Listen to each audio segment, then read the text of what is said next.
আসসালামু আলাইকুম ভিউয়ার্স, এই মুহূর্তে আমরা আছি বাংলাদেশের রাজধানী ঢাকার আগারগাঁতে। এটা বাংলাদেশ বিমান বাহিনীর একটি জাদুঘর, অর্থাৎ যত বিমান অকেজো হয়ে আছে সবগুলো কিন্তু আপনারা দেখতে পাচ্ছেন। আমার পিছনের যে বিমানটা দেখা যাচ্ছে এটা কিন্তু একটা পরিত্যক্ত বিমান, কিন্তু এটা বিমান হিসেবে দেখা গেল এটার ভিতরে কিন্তু আসলে বিমান না, এটার ভিতরে কিন্তু সম্পূর্ণ একটা রেস্টুরেন্ট চালু আছে। আপনারা যদি আসেন তাহলে দেখতে পারবেন।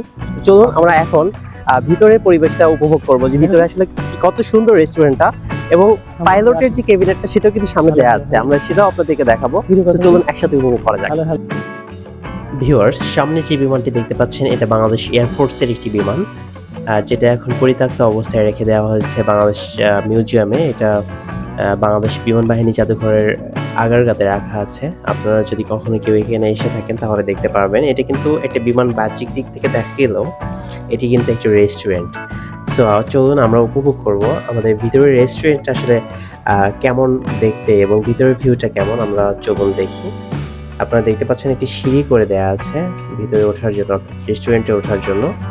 সত্যি অনেক অসাধারণ। মানে বিমানের মধ্যে যে এত সুন্দর একটি রেস্টুরেন্ট দেখে বাইরে থেকে দেখে বোঝা যায় না কোনোভাবে। আমি এখন গ্লাসের দরজা দিয়ে প্রবেশ করছি, আপনারা দেখতে পাচ্ছেন।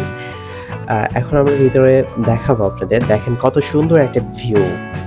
জাস্ট এই পাশে দরজাতে ঢুকে অপোজিট পাশে কিন্তু আরেকটা ডোর আছে, আপনারা দেখতে পাচ্ছেন। এটা কিন্তু একটা রেস্টুরেন্ট পুরো বিমানের ভিতরে, আপনারা দেখতেই পাচ্ছেন। এবং বিভিন্ন কাপল, আপনার ফ্যামিলি নিয়ে যে কেউ কিন্তু এখানে যেতে পারে। এবং ডান পাশে দেখতে পাচ্ছেন একটা ভিআইপি ক্যাবিনেট আছে, এটা শুধু ভিআইপিদের জন্য ইউজ হয়। আর সামনে, অর্থাৎ বিমানের সামনের দিকে আমরা এখন যাচ্ছি। বিমানের সামনের দিকে দেখতে পাচ্ছেন যেখানে পাইলট বসেছিলেন, অর্থাৎ বসে বিমানটাকে কন্ট্রোল করতেন, সেই জায়গাটা কিন্তু এইখানে। এইটা আপনারা দেখতে পাচ্ছেন। বিমানের পাইলট ঠিক এই জায়গাটাতে বসে কিন্তু সে বিমান কন্ট্রোল করতেন। আপনারা দেখতে পাচ্ছেন এইটা কিন্তু সেই বিমানের সেই সামনের দিকের এই ক্যাবিনেটটা। আপনারা দেখতে পাচ্ছেন যে এই সাইড, অর্থাৎ একজন ফার্স্ট পাইলট থাকে এবং সেকেন্ড পাইলট থাকেন। তারা কিন্তু এখানে বসে বিমানটাকে কন্ট্রোল করতেন। আমি এখন ট্রাই করছি যে আসলে আমি ড্রাইভিং করতে পারি কিনা, বিমানটাকে কন্ট্রোল করতে পারি কিনা। আমি নিজেই চেষ্টা করছি যে আমি আসলে পারি কিনা। তো আসলে এটা তো কখনোই পসিবল না, তবুও একটু চেষ্টা করে দেখলাম আর কি।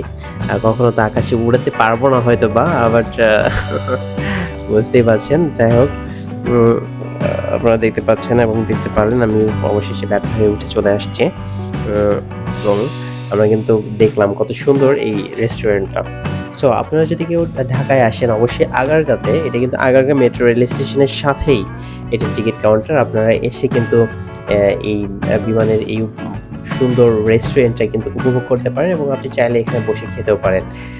সো এই বিষয়ে কোনো বাধ্যবাধকতা নেই। এবং আপনাকে এখান থেকে আপনার, অর্থাৎ পার্কের ভিতরে ঢুকে আপনারা দেখতে পাচ্ছেন এত সুন্দর একটা রেস্টুরেন্ট বিমানের ভিতর। আমরা এখন এখান থেকে বের হয়ে যাচ্ছি। ওকে, থ্যাংক ইউ।